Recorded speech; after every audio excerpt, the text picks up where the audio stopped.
আমরা দয়াল নবীর নামের গুণ এই জগতে কারো শোনে তার তুলনা নাই রে নাই বিশ্ব নবীর নামের গুণ আমরা দয়াল নবীর নামের গুণ নবীজির নামের বরকতে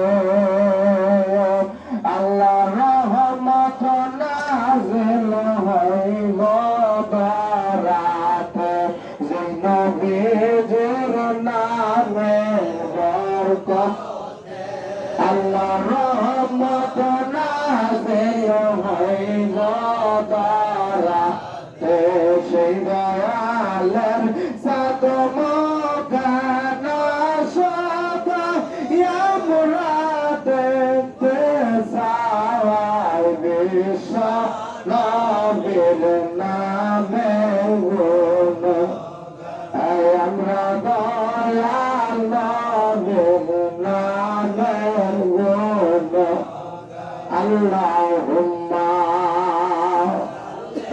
আওয়াজ করে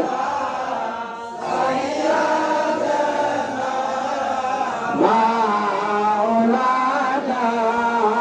মুহাম্মদ ওয়ালা আলি সাইয়্যিদিনা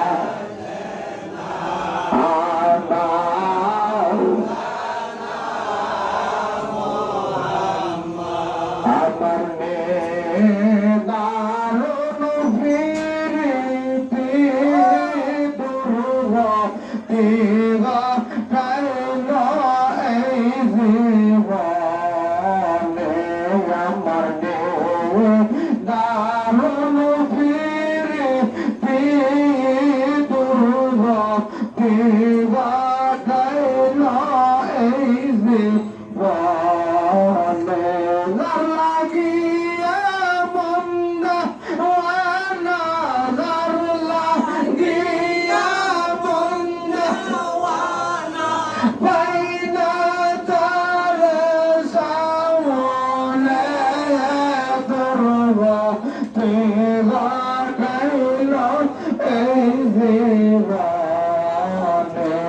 আমার দারুণ ফিরিতে দুর্গা তেলা গাইল এই জীবনে আল্লাহুম্মা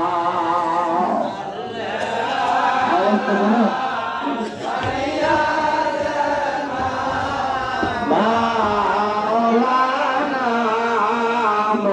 মুহাম্মদ ওয়ালা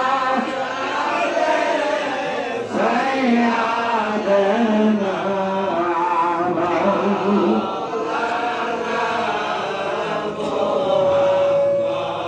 আলহামদুলিল্লাহ সুম্মা আলহামদুলিল্লাহ আল্লাহর শাহী দরবারে অগণিত শুকরিয়া জ্ঞাপন করছি যে আল্লাহ সুবহানাহু ওয়া তাআলা বিভিন্ন অঞ্চল থেকে আজকের এই মিলাদ মাহফিলে সুস্থ শরীরে সুস্থ অবস্থায় আমাদেরকে আশা বসা তৌফিক দান করে দিয়েছেন।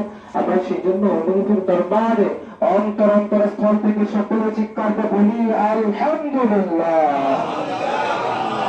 লক্ষ কোটি দরুদ সালাম বর্ষিত হোক সাইয়্যিদুল মুরসালিন খাতামুন নবিয়্যিন মুহাম্মদুর রাসূলুল্লাহ।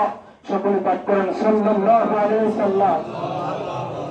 জনাব মহান ইমাম, জনাব মহান মুজাদ্দিদ, অসংখ্য মুদ্দাতের জান্নাত করনেওয়ালা, দিন দুনিয়ার তহিদুল হেদায়েতের নূর আল্লামা গাউসুল আজম খাজা বাবা আল্লামা এনায়েতুর রহমতুল্লাহ আলাইহি বাবা জানের পাক কদমে কদম বলছি।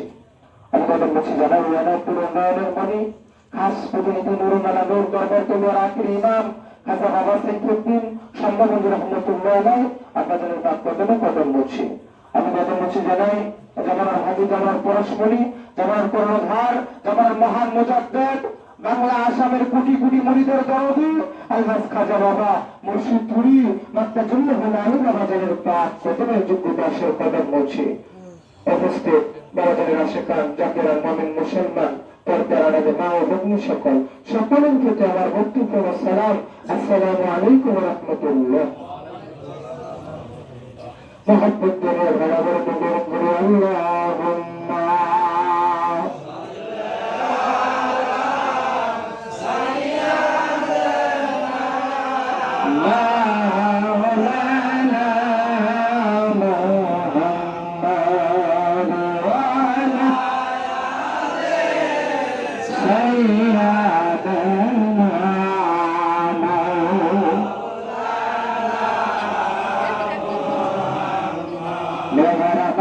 অনেক গভীর হয়ে গেছে, গভীর মনোযোগ দেন। তার শরীফ এমনই একটা বিশেষ একটা আমল, এমনই একটা বিশেষ আমল, আপনি দেশের যে কোনো প্রান্ত থেকে আমার নবীর উপর দরুদ পাঠ করবেন। আমার মায়ের নবী মদিনার কামলিওয়ালা বলে তুমি যখন আমি নবীর উপর দরুদ শরীফ পাঠ করো, আমি নবী মদিনার রওজা পাকে শুইয়া শুইয়া সরাসরি শুনতে পাই। জোরে বলেন না সুবহানাল্লাহ। অন্যান্য আমল করবেন বাবারে ডাইরেক্ট পৌঁছে না, ফেরেশতার মাধ্যমে আল্লাহর কাছে পৌঁছানো হয়। আর আপনি যখন দরুদ শরীফটা পাঠ করবেন, দরুদ শরীফ পাঠ করলে পরে সব আল্লাহ খুশি হয়। সুবহানাল্লাহ। নবী তো খুশি হয়, সব আপনার আমার সৃষ্টিকর্তা আগে খুশি হয়। জোরে বলেন সুবহানাল্লাহ। কারণ কি বাবা, সৃষ্টির মূলের মূল হলো আমার নবী, ঠিক কিনা বাবা? সৃষ্টির মূলের মূল কে? আপনার আমার নবী। এই নবীর সামনে যখন দরুদ শরীফ পাঠ করেন, তখন স্বয়ং আল্লাহ খুশি হয়, আমার নবীরা খুশি হয়। সুবহানাল্লাহ। আল্লাহ শুধু খুশি হয়ে থাকতে থাকে না, সাথে সাথে বান্দার 10টা গুনাহ মাফ কইরা দেয়। সুবহানাল্লাহ। আল্লাহ খুশি হইয়া বান্দার সাথে সাথে 10টা গুনাহ মাফ কইরা দেয়, 10টা সম্মানের দিকে বৃদ্ধি করে দেয়, 10টা রহমত নাযিল কইরা দেয়। চিল্লায় বলেন সুবহানাল্লাহ। এই কাজ তাহলে করা ভালো না খারাপ?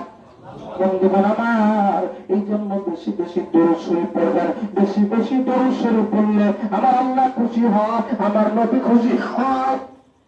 আল্লাহ যদি খুশি হয়, নবী যদি খুশি হয়, কোন বান্দার উপর, কোন মানুষের উপর স্বয়ং আল্লাহ যদি খুশি হয়, নবী যদি খুশি হয়, তার আর কোনো কিছু লাগে?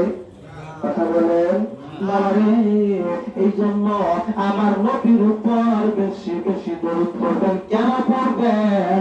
আল্লাহ তার বন্ধুকে বিশেষ নিয়ামত এবং মর্যাদা দান করেছে। সুবহানাল্লাহ। বিশেষ নিয়ামত এবং মর্যাদা দান করেছে। কথা বলা ঠিক কিনা? আমার নবীকে বাদ দিলেন কিভাবে? আজানেও বলতে হয়, ঠিক কিনা? মনে রাখবেন, পয়েন্ট মনে রাখবেন। আজানের ভিতরে নবীর নাম নেওয়া হয় কিনা? একামতে নেওয়া হয় কিনা? নামাজে নেওয়া হয় কিনা? বাদ দিলেন কোন জায়গায়? কথা বলেন ঠিক কিনা? ইমাম সাহেব জুমার নামাজের দিন, সপ্তাহে একদিন বিশেষ জুমার দিনটা খুব গুরুত্বপূর্ণ, খুব ফজিলতপূর্ণ। ইমাম সাহেব খুতবা পাঠ করে সেখানে নবীর নাম, ইমাম হাসান হুসাইনের নাম, মা ফাতেমার নাম, মাওলা আলীর নাম, কথা বলেন ঠিক কিনা? বাদ দিবেন কেমনে? আপনি বাদ দিবেন। বন্ধুগণ আমার, বাদ দেওয়ার কোন কায়দা নাই, বাদ দেওয়ার কোন কায়দা নাই। নবী মানো, নবী ছিল তুমি দুনিয়াতেও শান্তি পাবা, পরকালে মুক্তি পাবা। আল্লাহুম্মা সাল্লি আলা মাওলানা মুহাম্মদ ওয়া আলা সাইয়্যিদানা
আমরা আহলে সুন্নাত ওয়াল জামাতের আকীদায় যারা, আমরা এই জন্য নবী নবী বেশি করে কথা বলেন ঠিক না?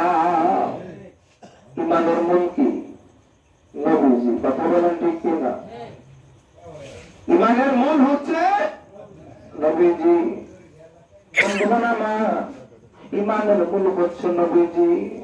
নবীজিকে ভালোবাসো, তোমার ইমান বেড়ে যাবে। আর নবীকে ভালো না বাসলে বাবা, তোমার ইমান খারিজ হয়ে যাবে। কথা বলেন ঠিক কিনা? লা ইলাহা ইল্লাল্লাহ সারা জীবন পড়বা, ইমানদার হইতে পারবা না। ইমানদারের খাতায় তোমার নাম উঠবে না। যখনই তুমি পড়ে নিবা মুহাম্মাদুর রাসূলুল্লাহ, তখনই তোমার খাতায় নাম উঠবে। কথা বলেন ঠিক কিনা? বাবার আমার, ইবাদত খালি করলেই হবে না, পূজা করতে হবে। কথা বলেন ঠিক কিনা? বন্ধুরা আমার, ইবাদত করতে হবে, অবশ্যই করতে হবে, কিন্তু পূজা শুনা করতে হবে। তুমি নামাজি, কিন্তু নামাজটা কবুল হবে কার মাধ্যম দিয়া তুমি সেটাই জানো না। নামাজ পড়লে কি হবে? কথা বলেন ঠিক কিনা? কথা বলেন ঠিক কিনা? তুমি নামাজ পড়ো, নামাজ কবুল হবে কেমনে তুমি জানো না। নামাজ তো পড়লেই শুধু হবে না। নবীজি বলেছেন সাল্লু কামা রাআইতুমুনি উসাল্লি, নামাজ সেইভাবে পড়ো সেই নামাজটা আমি নবী শিক্ষা দিয়েছি। সেজদার অনেক দাম। কথা বলেন ঠিক কিনা? সেজদার অনেক দাম। আল্লাহর নবী সাহাবী প্রশ্ন করলেন, ইয়া রাসূলুল্লাহ, ইয়া হাবিবাল্লাহ, নবী গো, বান্দা আল্লাহর নিকটবর্তী কখন হয়? আমার মায়ার নবী হাদিসে বললেন, বান্দা যখন সেজদা দেয়, আল্লাহ এবং আল্লাহর বান্দার মাঝে কোনো হিসাব থাকে না, পর্দা থাকে না। আল্লাহ এবং আল্লাহর বান্দা এক হয়ে যায়। চিল্লায় বলেন সুবহানাল্লাহ। আর সেজদার দাম আছে কিনা? সেজদার দাম আছে কিনা?